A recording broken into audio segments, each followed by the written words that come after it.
নমস্কার বন্ধুরা, মাই কিচেন কর্নারে আবারও একটা নতুন পর্বে আপনাদের সবাইকে স্বাগত। আজ আমি আলু দিয়ে খুবই সহজ একটা রেসিপি আপনাদের সাথে শেয়ার করছি। আপনারা ভিডিওটা দেখুন, ভালো লাগলে লাইক শেয়ার করে দেবেন। এই আলুর সবজিটা আমরা কিন্তু লুচি বা পরোটার সাথে পরিবেশন করতেই পারি। খুব সুন্দর ফ্লেভার আসে এই আলুর সবজিটার। তো আসুন দেখে নেওয়া যাক আজকের রেসিপিটি। তো এই আলুর সবজিটা করতে গেলে প্রথমেই আমাদের একটা মশলা রেডি করে নিতে হবে। এখানে আমি নিয়েছি গোটা ধনে 1 টিস্পুন, আর 1/2 টিস্পুন গোটা জিরে, আর গোটা মৌরি। এই তিনটে জিনিস আমি আধ ভাঙা করে নিলাম। তো এবার গ্যাসের দিকে চলে যাওয়া যাক। গ্যাসে কড়া বসিয়ে দিয়েছি, আর 1 চামচ ঘি আর 1 চামচ রিফাইন্ড অয়েল দিয়ে কিছু গোটা মশলা আমি দিয়ে দিলাম। তেজপাতা, লবঙ্গ, ছোট এলাচ, আর এখানে দিয়েছি গোলমরিচ। গোটা গোলমরিচটাই আমি দিয়েছি। ফোড়নের সুন্দর গন্ধ বেরোলে আধ ভাঙা করে রাখা ধনে, জিরে, মৌরিটা আমি দিয়ে দিলাম। এই গোটা মশলাগুলো আমি যে আধ ভাঙা করে নিয়েছি, এতে কিন্তু সবজিটায় দারুণ একটা ফ্লেভার আসবে। তো কিছুক্ষণ নাড়াচাড়া করার পর আমি দিয়ে দিলাম হিং। হিংটা বন্ধুরা অবশ্যই দেবেন এই সবজিটার মধ্যে, কারণ কোনো আমরা পেঁয়াজ রসুন দিচ্ছি না, হিংটা কিন্তু অবশ্যই দিতে লাগবে।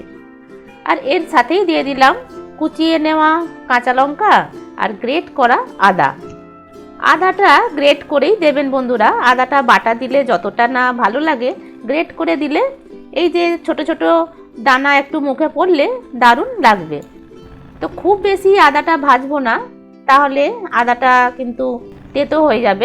1.5-2 মিনিট লো ফ্লেমে আদা কাঁচা লঙ্কাটা ভেজে নেবার পর আমি দিয়ে দিলাম টমেটো, আর টমেটোর সাথে দিয়ে দিতে হবে লবণ।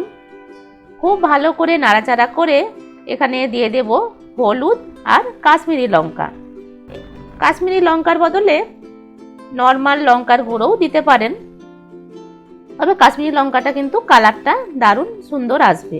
এখানে আমি আর নর্মাল লঙ্কাটা দিলাম না, কারণ আমার যথেষ্ট পরিমাণে কাঁচা লঙ্কা আছে আর আদাও আছে। মশলাটা যাতে পুড়ে না যায়, অল্প জল দিয়েই কিন্তু মশলাটা আমি কষে নিচ্ছি। তো মশলাটা কষানো হয়ে গেছে। এখানে আরও কিছু গুঁড়ো মশলা আমি দিলাম, যেমন ধনে গুঁড়ো 1 টিস্পুন, আর তার সাথে দিয়েছি গরম মশলা 1/2 টিস্পুন, আর গোলমরিচ গুঁড়ো 1 টিস্পুন, সাথেই একটা কাঁচা লঙ্কাও আমি দিয়ে দিয়েছি। তো আবারও বলবো, যদি মশলাটা শুকনো হয়ে যায় বা ধরে যাবার ভয় থাকে, তো অবশ্যই অল্প গরম জল দিয়ে কষে নেবেন। মশলাটা আরও কষাবো কসুরি মেথি দিয়ে। কসুরি মেথিটা দিয়ে ভালো করে মশলাটা কষে নিয়ে একটু চাপা দিয়ে দেব, যাতে মশলাটা ভালোভাবে কষানো হয়। ঢাকা চাপা দিয়ে 1 মিনিট কষিয়ে নেবার পর ঢাকা খুলে এখন আমি দিয়ে দিলাম সেদ্ধ করা আলু। আলুগুলো এইভাবে হাতের মধ্যেই ভেঙে নিলাম। কোনো সাইজ করে না কেটে হাতের যদি এরকম কেটে নেওয়া যায়, তাহলেই কিন্তু সবজিটার মধ্যে দারুণ একটা টেক্সচার চলে আসবে। স্বাদ মতো লবণ আর অল্প আমি চিনি দিয়েছি। মশলার সাথে আলুটা খুব ভালোভাবে মিশিয়ে নেওয়ার পর দিয়ে দিলাম জল। বেশ অনেকটা পরিমাণে জল আমি এখানে দিয়েছি, আর অবশ্যই গরম জলই দেবেন বন্ধুরা, তাতে কিন্তু এর স্বাদটা এতটুকু নষ্ট হবে না। জল দিয়ে ঢাকা চাপা দিয়ে 3-4 মিনিট ফোটানোর পর আমি ঢাকা চাপা খুলে এখানে দিয়ে দিলাম আমচুর 1 চামচ। বেশ অনেকটা পরিমাণেই আমচুর দিয়েছি বন্ধুরা, এতেই কিন্তু চটপটে স্বাদ হবে একটা সবজিটার মধ্যে। এখন সবজিটায় ঢাকা চাপা দিয়ে আমি 5 মিনিট রান্না করে নেব। তো পাশে আমি একটা তড়কা প্যানে তড়কা দেব, তার জন্য গ্যাসের ওপর তড়কা প্যান বসিয়ে দিয়েছি, আর 1 চামচ গাওয়া ঘি দিলাম। তাতে অল্প হিং ফোড়ন দিয়েছি। হিংটা দেওয়ার পরেই কিন্তু গ্যাসের ফ্লেমটা আমি অফ করে দিলাম, আর তারপরে 1 টিস্পুন কাশ্মীরি লঙ্কা আমি দিয়ে দিলাম। দেখতেই পাচ্ছেন বন্ধুরা, গ্যাস অফ করে দেবার পর কিন্তু কাশ্মীরি লঙ্কাটা আমি দিয়েছি। এই সুন্দর ফোড়নটা আমি দিয়ে দিলাম এই আলুর সবজিটার মধ্যে, আর সবজিটায় দিয়ে সঙ্গে সঙ্গে আমি মিশিয়ে নেব।